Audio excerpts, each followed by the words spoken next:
looks like it is 5 p.m., so I am going to call our Policy and Governance Committee meeting to order. First up is the approval of the minutes from our September meeting. Is there a motion? So moved. A second? Charlie? Second. All in favor? Aye. Aye. All right. That brings us to our discussion items, and we are going to kick it off with the 300 series. And Chase, I'll turn it over to you. Good evening. I know we have several items this evening, and the first one is somewhat like a lot of other policy reviews. We're getting pretty good at this, so just minor tweaks, nothing major to the 300s. We did realize that under 303.5, we had given Lucas responsibility for all the principals, so we added in Eliza as the other executive director to supervise the principals and give him a little backup through my role. Oh, okay. I don't think Lisa's going to give you a vote, but that's the only thing. And so it's just a couple of small tweaks. Obviously, we'll take any questions you have, but no significant changes on the 300s. Any questions or comments from directors? All right. Next up are our policy primers. So for the most part, these are, again, just updates that the state has made or ISB has made based on changes to state law, and so nothing significant for the most part. I would say the part that we might want to have some conversation about or just kind of walk through a little bit is what they're recommending around board committees. Not so much because of what they're recommending, but we end up with some possible duplicate policies. As it says in the handout, they have revised policy 208 about board committees, moving it from ad hoc committees to advisory committees, and then they've added a regulation to describe those. We were actually a bit ahead of the curve, and we had in place what was 208.G1, G being guideline, back real old school when Sean and some others were still on the board before we made this switch to this whole set of policies. We had done some revisions around what our board committees had looked like, and so we had self-developed that guideline. Reading what they have recommended through board committees regulation 208R1 and then what we currently have on 208G1, we don't need both. In all honesty, the one we have in place probably still works. Obviously, the advantage of going with the regulation is it's more standardized. It's gone through the IASB process. As it would be updated, we would get those updates and things of that nature. But either one really would work. And then along with that, they are recommending they're rescinding the Exhibit 208E1. So the point for potential discussion is, does the board adopt R1 at the same time, get rid of G1? I think that would be our recommendation, again, just to be more in line with what's coming from IASB, but we most likely don't need both. However, I guess we could do a review, and there might be some things in the current guideline that we want to pull over that aren't specifically in the new regulation. We included the current regulation in the packet for your comparisons. Thoughts from directors? Chase, can you just clarify for me, what's the role of the superintendent and the board in forming these various committees? Oh, Charlie. Sure. Sorry, I thought that was a simple question. Yeah, and actually I haven't read them today, but I think really,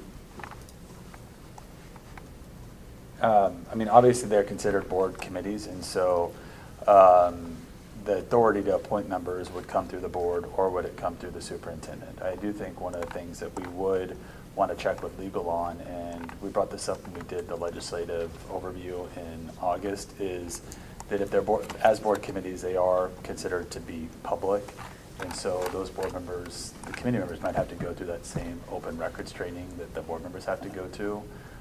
That is something that I think we still need some clarity from legal on. But really, they would be the board's committees, like a number of other things. You may designate the superintendent to make those appointments, or they might come through the board itself. I apologize, Charlie, I didn't read clearly enough for that detail. I know it's probably in here. of that, but Looks like it allows for both in Yeah. that case. The policy that's the umbrella policy talks about members can be appointed by the board or superintendent, and then the accompanying G1 on advisory committee talks about the superintendent being able to appoint the members of the committee. Oftentimes, I would think from a practice standpoint, if we'd have an advisory committee, we would have that conversation at the board table that we're gonna, have a committee for this purpose. We would identify committee membership. A lot of times, those members are presented back to you, that this is the group that we're participating with. So whether it's not its formal approval, you would be aware and you'd be able to get feedback on kind of the makeup and selection of groups we'd want to represent in that community. We'd probably have some multi-stakeholder group for any committee we would choose that way. So you'd put the work on me, right, to go back and get all the members, and then we'd share it back with you to say, this is the makeup of the group. Just thinking when we have community members or say that they want the board to do something, or want the district to do something, and they want us to form a committee group to guide that. So it's pretty clear that the board could initiate that committee formation. Sure, you could Yes. say, hey, we think it's appropriate that we, create a committee and dive into this issue some more, and then it would be on us to create the membership of that committee, and we can kind of bring you recurring updates, and of course, starting with the membership of the committee. And in my head, to be clear, that would be an ad hoc committee. It's- Well, yeah. Because I think it would be studying a discrete issue. it actually talks about Or- both. And so it talks about forming standing committees Okay. and then ad hoc committees. And so what it does go on to say is that for the standing committees, it would establish terms. This is actually why we got into some of this policy writing a couple years ago, is our old approach didn't have any term limits. And so, well, Charlie, you were on the equity committee for a long time, Yeah, that right? was an issue. And there was no way for it to roll over. And so in here, it does put term limits of 2 years for folks on the standing committees. But yes, it does try to delineate between those two, Lisa, both standing and ad hoc. One of the things I didn't understand then with the standing committee, right? So then we have like P&G as a committee, an ed committee, an operations committee. Are those standing committees as envisioned by this policy? Those are board committees. These would be Okay. advisory committees. Okay, so these don't apply, these policies wouldn't apply to any of our board committees? Correct. Okay, because I didn't understand how the term limit thing would You have different work and that, policies for this. okay, Yeah. Like Yeah. SIAC. Yes. okay. Yeah. So So the we term recommend standing members, here, they I think approve more it. references Yeah, like an exactly. advisory committee that we're gonna keep in place, like more of an ad hoc committee that I think we actually use the word advisory, maybe inappropriate, was like that mental health work group we had for a period of time was more like a ad hoc, right? It formed, it had a purpose, and then it had a sunset to it, right? And so it was over. A more standing or advisory-based committee would be like what we traditionally had with Equity Advisory Committee. That was just ongoing work, right? Where they'd advise back to district policies and to the board if you'd asked. we had an ad hoc years ago studying vending machines in our schools and what Vending was- machines? Mhm. Oh, boy. And what was in the vending machines. And Michelle Obama overturned everything. Pre-Michelle Obama. Yeah, but I mean, that was another example. That was the specific task given, directed by the board to the superintendent, and then comprised a committee. The recommendation went back to the superintendent to act upon or not. Very specific. So this is just the board forming committees to study things. Yeah, it looks like, Essentially. it looks like it's going from the idea of ad hoc committees, allowing boards to, form these standing committees. I mean, and we have to remember, right, IASB is writing policies for all 330 districts in the state, and so some of these things, they're good questions, but they're things that we've figured out along the way, and we've either put policies in place, or we've just developed them, and they're already part of our fabric. I don't think it's anything that really is going to change our practices necessarily. It just helps us inform them if we would get questions, or to anchor back to some of the things we might want to do. Had At a this really time, large committee for Yeah. opening Liberty High School. That was another one where it was a committee that was reporting back to the board regularly. Some served on it, I'm pretty sure. And so that'd be another example. It seems like there for a while we were in a lot of committee work. District We had a lot. Redoing boundaries of the district. That would be another example, right, where you'd have one and Yeah. wasn't there a semesters one at one point? It's a bell schedule. Yeah, bell Yeah. schedule, yeah. Things Oh, that are there's the bell specifically schedule. staff. Because I'm trying to remember when we were talking about the cell phone policy, right? Yeah. We brought staff together to kind of weigh in. Was there public also on that? Just, I mean, would this apply to that? Because it was an ad hoc advisory committee by the letter of it, right? Yeah, I mean, Would it apply to that? maybe, I mean. Probably yes or no, you could. I mean, I'm sorry to interrupt you, That's all Chase. I mean, like, we'd probably look into those, a lot of those things more like teams, right? We assemble a team to work on an issue and bring some kind of a solution forward. Maybe the word committee, you know, from a working definition would be, okay, what if we go outside of staff, right? If we go outside of staff to involve some community stakeholders, then maybe it tips more to the committee. Or if you guys say we really want a standing committee for this, then we would assemble one for that purpose. That was just kind of an example of us getting our group together and saying, okay, from a team approach, this is what we recommend back to you. And an example I could think of a standing committee we have now that we've not really considered a board committee is our insurance committee. It's composed of a cross-section of employees. It's had a board representative on it. We've had people from the community that help advise it, and it's standing, and it meets every month and helps inform decisions for collective bargaining and employee benefits. So we've never categorized it under this, we've never had this policy, but I think that would be an idea of a potential standing committee. I don't think we need to go recharter it under this policy, but that would just be an example of a committee that already exists that would fit within this framework. But we would still have the flexibility to do things like the cell phone working group. Maybe they would be called working groups that aren't, because the committee policy, open meetings, Yeah. law applies, training for the committee. I mean, that requires a lot more effort that I think sometimes we just want a less formal groups, and we can still do that. Correct? I mean, correct? Yes. Yes. Okay. Like, to your original question, Jay, no, we don't need both. Correct. right? Yeah. The only thing that's kind of standing out to me as a stipulation in the G1 is it specifically says that advisory committee members may only serve on one committee at a time, and there's no stipulation like that in the, whatever the R1 or whatever And- what my ASB is. I don't know if that's something we want to carry through or not. There is a change from, there was a 3-year limit to a 2-year limit. I don't have a strong preference on that either way, so that doesn't bother me. And the rest of it, I think there is some more clarity on like the open meetings piece with the ISB version that I think is probably important to have. So I would just ask if we care about the, you can only be on one committee at a time stipulation. I feel like there's lines in there like, we expect you to participate if you're on a committee, and if you could do that on 2 different ones, I don't care. That came from a time in our history when Matt talked about, like, we had all these committees. Saw me grinning. Yeah. I remember too. And we just had the same people Yeah. on all of them. Yeah. We had like 5 different committees and, 4 people were on 4 of them. And so that's where we put that in there, was to try to broaden the diversity of the community input. I don't think we're at that point anymore, plus that, never say never. I know. Yeah, Well, that's if you true. have like, if you do something as formal as some type of an application process, That's- and you only get a limited amount of people that apply, and think maybe not some real positive voices, right, historically in the district, right, and they continue to apply to serve on all the committees, if you don't have any further applicants, then you're ending up with those same folks in there. So I think that's the history on it. It may or may not be necessary, depending on what you guys think, but I think that's Well, why. it ended up if in we there. don't have more than one committee active at a time, it's probably Probably moot. not an issue, yeah.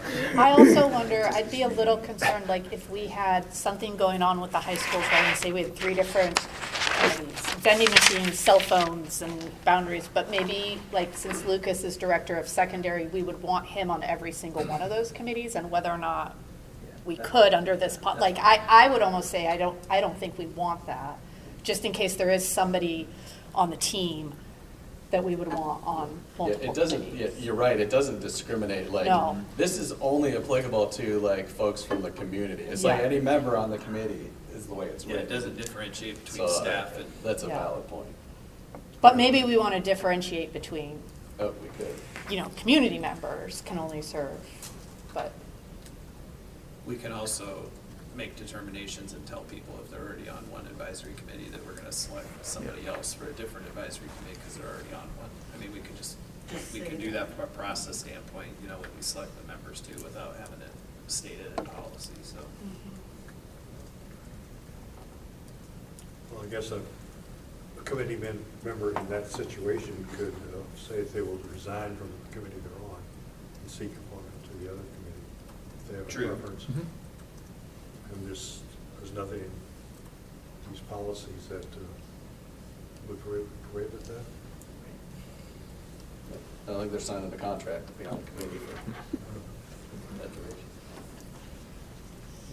Yeah, so I guess I would lean towards just going with the ISB version and strike the G1. Yeah, I agree. I think that'd be that would be our recommendation as well, and if we need to tweak it, we can. We just wanted to make sure we pointed out the redundancy and potential conflicts between the two.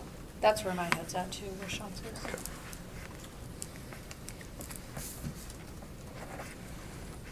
Anything else? All right. Anything else? Was that the only primer that was significant? It seems like it was. It's like all really minor changes. I'm sorry. The rest of them seem, The rest of the yeah. primers are all Yes. just administrative. A lot of like code. Some updates based on some of the House files, but yes, just updates to code and making sure we're in compliance, but nothing that we saw is real substantive change there. All right. 200, 3R1. I think this is fourth iteration that we've looked at. I know everyone's really familiar with what's going on here, so I will, if you want to add something, Chase, you can, or we can just open it up for discussion. Just to highlight, so you know the colors, right? The red was before the last board meeting. The blue is changes that were made from the feedback at the last time we sat around this table. We did add a potential chart based on the discussion about how the member selection would flow throughout the year. There was one question that we were asked to look at, and it has to do with the language on the second page about participation in such a meeting shall require the board member to recuse himself if the subject of the meeting comes before the board in its quasi-judicial role. We did check with legal on that, and legal said it is within the purview of the board to set its rules about how it's going to govern itself. And so Christie said, obviously, that it doesn't have to be a shall. If the board doesn't want to, it could be a may. But if the question on the table is, can they set language to govern themselves in this fashion? Absolutely. So there is nothing that would be against board policy, state law, that would prohibit the board from inserting language like that. Plus, as she said, if the board passes the policy and revisits the policy every year, it's pretty clear that everybody knows the rules of the game that they're signing up for at the time that happens. And so no legal heartburn there if that is language that the board is interested in doing. That was the question that we were asked, so we followed up on that. I wanted to share that as we start the discussion. Well, that was the first place my brain went to, is whether that should be a shall or a may. I will tell you that whenever I see something like a may type of word, to me, it's not a policy, because it's like, do it or don't, right? And so I don't like having that there. The shall is strong, but I do think in the specific context of if the specific subject of this meeting is what is then coming back before the board, I think that's the exact reason why you should be recusing yourself for all the things we talked about last time, that Lisa brought up, that you might have information that the rest of the board doesn't, and if we're in actually in that quasi-judicial role, we should all have that same information. So I think in that specific context, I think it makes sense that it says that. I know it feels strong, but I don't like it to, if we put may there, then we have to just decide in the moment when it's appropriate or not, and I don't know how we do that consistently. I had the same exact, like whenever I see a shall, I'm always like, oh, that's really strong language. So I went through the same exact thought process, and like, what if 3 people are at the meeting and 2 decide to recuse themselves and 1 doesn't, and then do we have another issue that we have to, and I thought the shall was whenever I've been asked to attend the meeting, I know what it's about, and we can all decide if we're up on the rotation, if we want to go to the meeting, we can go to the meeting knowing that this exists. If we don't want to go to the meeting, we just say, no, thank you. And then we preserve our ability to sit on the quasi-judicial hearing if it gets that far. I guess my question is, as long as the superintendent tells us anything about what may come to a hearing in the first place, like we get updates on things that may come to a board hearing. And it's in the email of things that potential litigation from the superintendent. Isn't that going to cloud our judgment? That's one of the things that I've been coming back and forth with on this, is the moment that this isn't, I'm not just saying Superintendent Degner, I'm looking at future boards, not just the people in front of us, past boards, whatever board it may be, whatever superintendent it may be. If the superintendent is engaging with board members on subjects that may come to a board hearing, then aren't we already becoming impartial? Engaging with some board members and not all I mean, board like the members, is that superintendent, if a superintendent is telling us that this could be coming down the pipeline, this is what has happened, this is what we Like know. for litigation, is that what you're Well, talking I'm just saying anything that is going on in the district, that could become a personnel issue. I can just talk from my experience. I've never had either one of the supers I've served under to say, hey, we may have a termination hearing come before you. And I served on a termination hearing. I didn't know a termination hearing was coming until termination hearing got in front of us. True. So that's what I'm saying. I mean, that's just been my experience in serving.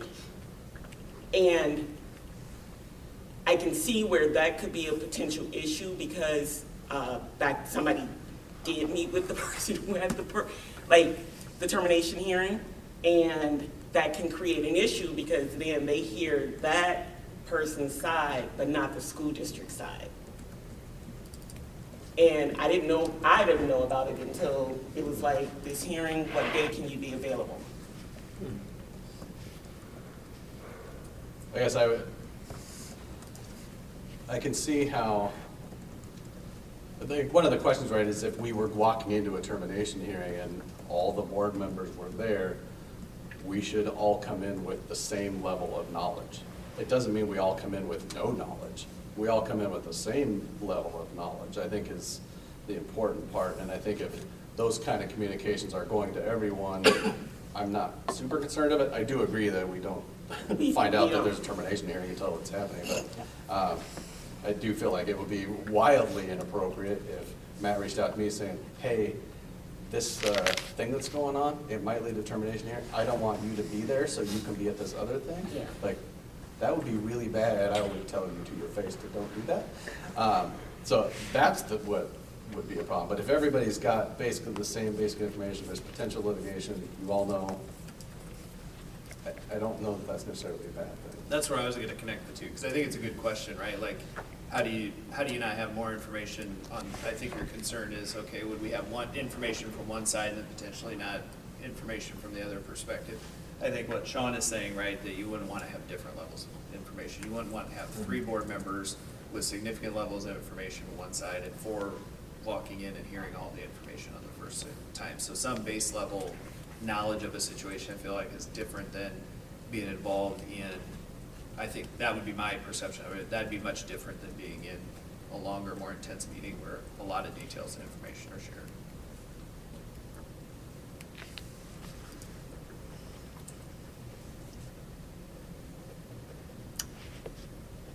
Molly, Charlie?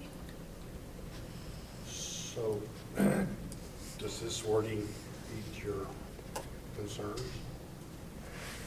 I think it works for me. I I appreciate just having the table there, like, this is what it looks like. Because then I think just, instead of trying to put it into a narrative, a table works great, so. No, I appreciated the table too. I immediately went to look for school board member G. as I will be known from here on out, to get a sense of the time commitment. To get a sense of the time, how it would flow, and that was really helpful to put together visually, so thank you for that.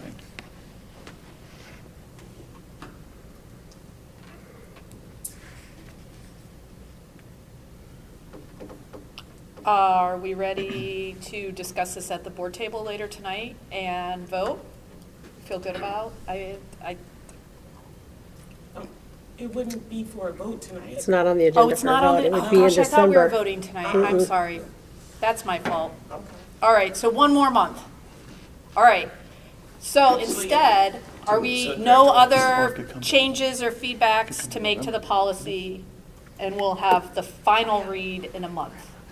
I think you'd have to do your first reading. First in reading. November, Oh, because and we've then never done a approval in reading. December. Exactly. Yeah. So the Okay. hang up with that could potentially be, depending on board makeup at the time, you know, they'll be getting the second reading and vote potentially there in December. But Or do we want to throw it on the P&G agenda for November? yeah, because that was going to be in the agenda setting portion of this Yeah, meeting. We are sorry. planning to do November P&G, and then we wouldn't have a December P&G. Remember, we'll flip that to operations since we have one committee each month. Yep. So you would have a November P&G. To have it there, it doesn't necessarily answer your reading question. That if you're going to do the first reading of it in November, you probably still need to come back and do that second reading in December. Oh. And then vote. Yeah. But we don't need a P&G meeting in December. Right. Oh, I think I know where you're going. So I think they did. basically, if we have newly elected board members in November that aren't yet seated, they can still come to the P&G. That's where Is that I, where you were going? that's kind of Right. where I was going, is if we're going to have new people on the board for the vote in December, they may feel left out of the I mean, we've been working on this for a very long time. Depends on where you put it in the So- agenda on the. That's what we're first meeting in that's what we're December. It can checking, happen is I before we think change that directors. Okay. Right. you could vote on the policy before we would actually have the Yeah. organizational. Because we do the regular meeting that's true. first, and then the organizational, it would be on the regular meeting in Oh, okay. December, Oh, so. okay. Yeah. Oh, Oh, Jesus Christ. Is that a wasp? Excuse my language. It likes you. Go on the YouTube closed captioning. What's that, Mitch? It's gonna go on the YouTube closed captioning. There is a wasp attacking Lisa Williams. That is why she responded in the way that she I responded. also want everyone to know I've been bitten by bees twice this summer in my garden, and it's a really bad experience. So I'm sorry that was a bit of an overreaction. It was for my own personal, like, ready stuff happening. I'm gonna step on it. Yeah, can we step on it? Sorry. I don't know if that's within the pest control policy. Well, it is now. One Now it's more part of point King's evidence. Noble. I looked at the animal Yeah, policy. it's part of the not minutes. a therapy Is your leg long enough? animal. Not qualified Okay. therapy. Then that can be the, so. We're not reading, like, it's not on the agenda tonight. go. Part of- Now I've ruined the I carpet. thought it was. No, it is. So that's our first reading. This is our first okay, that's what I thought it was on agenda for tonight for first reading, and we can vote Right. on the 11th. But what you said was read and vote tonight. Right, and that was my mistake, but we don't need two more I'm the one that meetings. had that around my head, yeah. So Yes.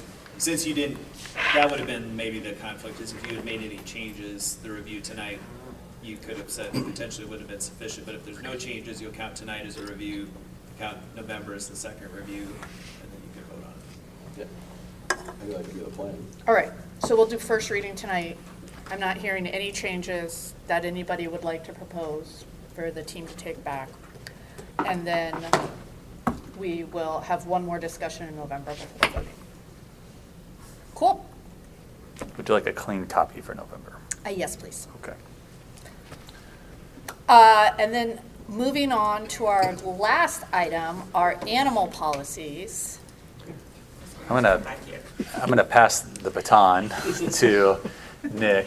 Just a quick word of appreciation. I mean, this has been something that Matt and Amy and I worked on, and Matt and I worked on, and I worked on, then we got new legal counsel, and they told us the policies all need to be redone, and so then Matt and I gave it to Nick, and so now Nick's been working on it. So thank you to Nick for his dedication on this, and I'm gonna turn it over to him to tell you why we've rewritten the policies again.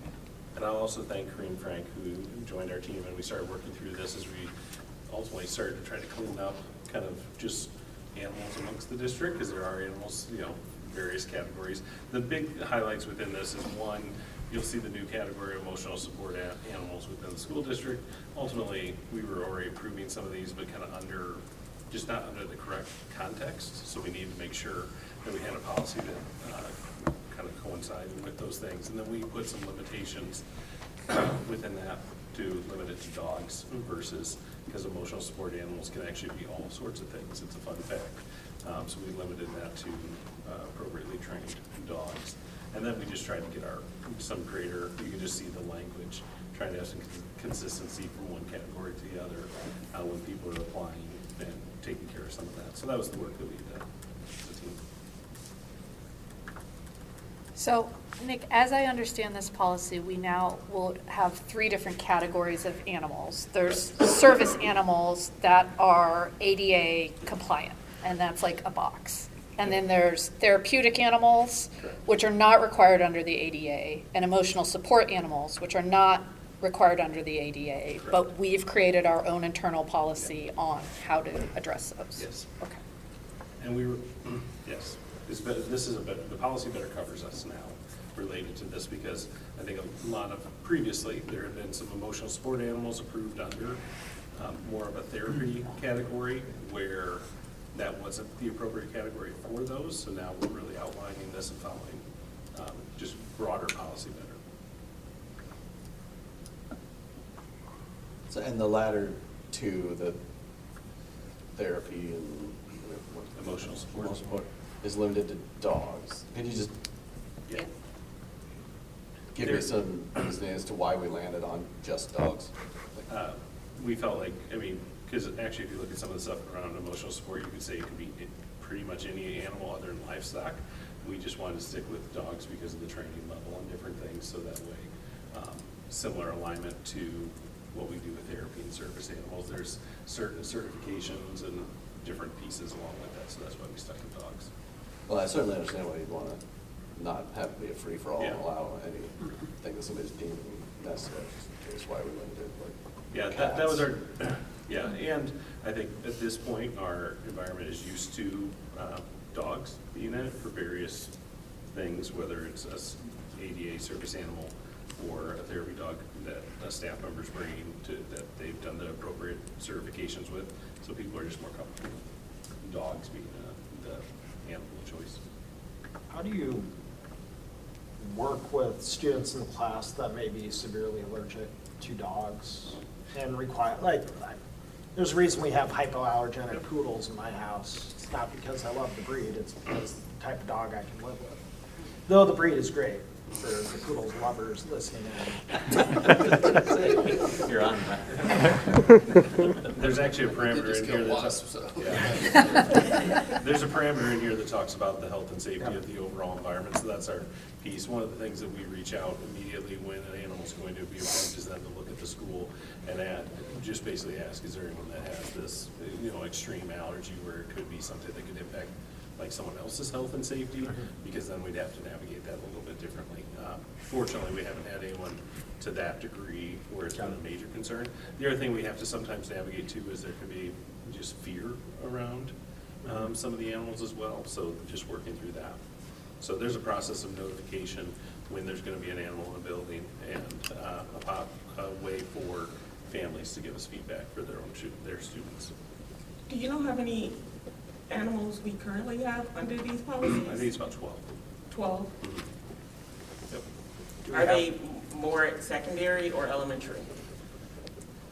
Or all of them? There's more staff members probably than anything else. Oh, okay. Do we have any emotional support miniature horses? No. I mean, not the. No service- miniature horses, sadly. The service animal, the miniature horse? Yeah. No, sadly, no. I wish we did. Not yet. I That is did. also on I mean, the policies. Yeah, the you're on policy- record, Nick, for saying that. Hey, that'd be great. I Googled the miniature horse because my understanding of a miniature horse was that it was much bigger than it actually is. Like, they're actually quite small and dog-sized, Yeah. which makes Really sense cute. as to. They are really cute. They are super cute, too. And these policies do come up in some strange ways sometimes. We've not had a miniature horse, but we did have a parent tell us they were going to ride an actual horse to school to bring their child to school every day. And they had checked with the city attorney, and it was okay. And our out was, your animal doesn't meet our district animal policies. And so if you want to ride your horse, you can only ride it to the edge of the property line. And you have to stay on that side of the fence. I mean, this is a legit conversation. Lucas is laughing, but it's a legit conversation we had with a parent. And but it goes beyond just animals in the buildings. Our principals lean on these policies a lot because as much as we enjoy people having pets, they can cause distractions at dismissal and arrival time. And so our principals point to these as, hey, you can't walk your 5 dogs onto campus as we're trying to bring kids into school. And so it does give us a good chuckle every once in a while, but then we do have to pull it out and be like, no, sir, you can't ride your horse up Main Street. Well, to follow up on Ruthina's question, do you know about how many requests or interest in? It's minimal. I mean, Yeah. at this point, I don't know that we have too many that we have denied. The ones that we've had are very legitimate requests, working with medical professionals related to something they need, or there are situations where it's, a therapy animal for a building where they have a staff member that's part of that and they have one. And they've got the appropriate certifications and they're able to work through that. So really, I mean, fortunately, the folks who need these services or need these animals, I mean, they take this very seriously and they want to make sure that they're following the appropriate procedures. That was one of the reasons we wanted to clean some of this up, because as we worked through it, it was just making sure we had clear policy for the individuals who would like to have an animal or need to have an animal in school, and then we can work with them on an annual basis to make sure it's approved. So I take it, these policies are not going to change the status of anyone No. who's using them? Absolutely not. And we appreciate your patience. I know this is out of order, that it's not within the hundreds. It just took us quite a bit of time to work through these. Well, Nick's being a bit humble. We found ourselves, as often happens, with some things that were out of compliance. And so Nick's team has done a lot of work, not only in the policies, but working with some folks that had animals in the buildings and were in jeopardy of potentially losing that right, Charlie. So to your question, Nick and his team have done a nice job of helping staff members that either had animals or needed animals to navigate it the right way to make sure that they were in compliance. So if they got questions from a classmate that had an allergy or from a neighbor that didn't think it was fair. So we've been doing the substantive work along with the policy work along the way. And they've done a nice job of respecting people's needs and rights. And so that's been a good thing for us in this work as well. Thank you.